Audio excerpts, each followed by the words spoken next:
And now stand by for adventure. 3, 2, 1. In the exciting story of the prehistoric present.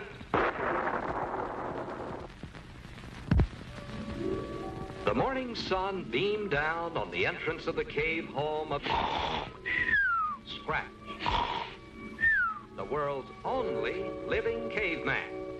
Scratch, as you know, fell asleep several thousand years ago, and probably would have been sleeping yet. But the first atomic test explosion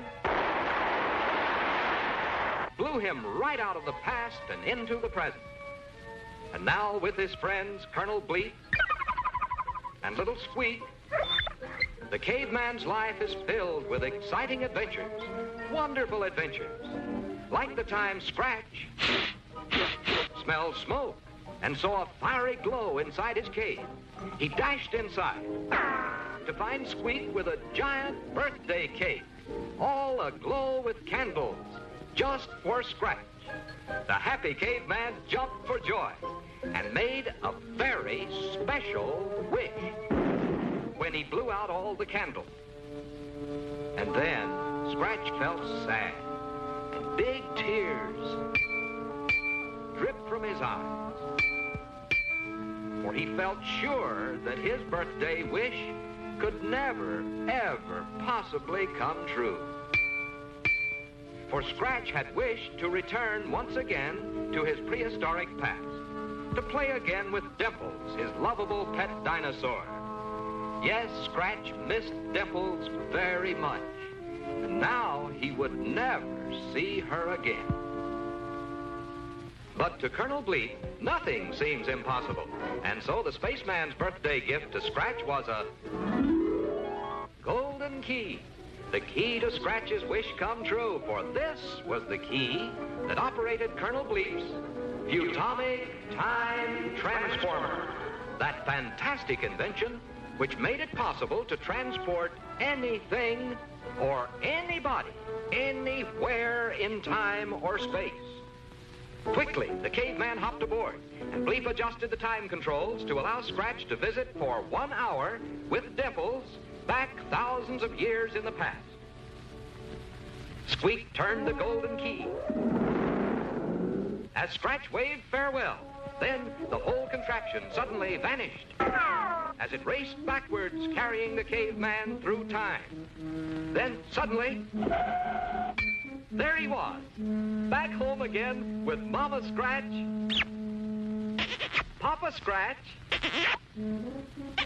and Dimples, dear old Dimples, Scratch's pet dinosaur. Meanwhile, back in the present, Bleep and Squeak watched the dials and signals of the Futomic Time Transformer as the minutes ticked by. The hand of the clock was rapidly approaching the time for Scratch's scheduled return. There's the signal. Now Bleep throws the reverse control switch. But Scratch is having such a wonderful time, he forgets to climb aboard, and the machine returns empty. Quickly, the Colonel sends it racing back. And again it returns, but this time with Dimples. Now Bleep is worried, for only enough Futomic power remains in the machine for one more try. Scratch must come back this time, or he will be left forever in the past. Once again, Bleep throws the switch. And just in time, Scratch jumps aboard the Futomic transport, and now he's really on his way back. But wait, the power's beginning to fade, and the years are clicking off slower and slower, until finally, the machine stops dead, somewhere in the past century. Poor Scratch is stuck back in the 1800s. Now he'll never get back. But wait, what's that strange noise? And that, it's getting louder and louder, closer and closer. But what can it be? Why, it's Scratch, riding back from the 19th century in an early automobile, towing the rundown Futomic Time Transformer behind him. And so Scratch had a wonderful birthday. And now he's back with his friends again. you can just bet that no one else in the whole wide world ever got a pet dinosaur for a present.